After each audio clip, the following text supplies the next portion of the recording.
નમસ્કાર દર્શક મિત્રો, દ્વિજા એસ્ટ્રોની અંદર આપ સર્વનું હાર્દિક સ્વાગત છે.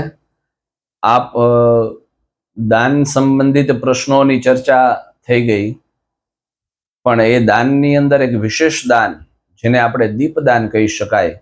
ઘણા બધા પુરુષોત્તમ મહિનાની અંદર છે એ આખા મહિનાનું પ્રત્યેક દિવસ દીપદાન કરતા હોય છે, અને ઘણા લોકો દરરોજ પ્રતિદિન છે એ નથી કરી શકતા. તો એમનો મુખ્ય પ્રશ્ન હતો કે અમારે દીપદાન કેવી રીતે અને ક્યારે કરવું.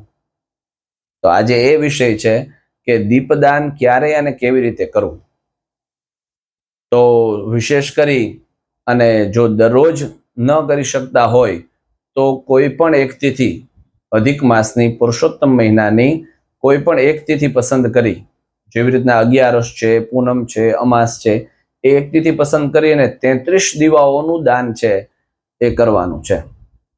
અને 33 દીવાઓ છે એ પ્રત્યક્ષ છે ભગવાનની સન્મુખ પ્રગટ કરવાના છે, જેને આપણે પ્રજ્વાલિત કરી અને ભગવાનની સન્મુખ, ભગવાનની મૂર્તિના એ દીવામાંથી દર્શન કરી અને ભગવાનની સન્મુખ મૂકી આપવાના છે.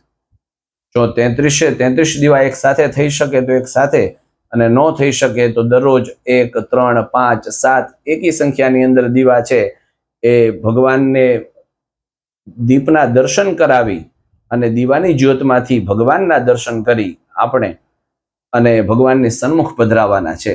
એ 33 દીવાઓ પ્રગટ કરવા માટે 33 નામો પણ અલગ અલગ પુરુષોત્તમ ભગવાનના છે.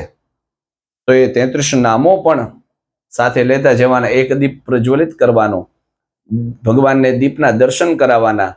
ઓમ મહાવિષ્ણવે નમઃ પ્રત્યક્ષમ દીપમ દર્શયામી, આવું બોલી અને ભગવાન સન્મુખે દીપ મૂકી આપવાનો.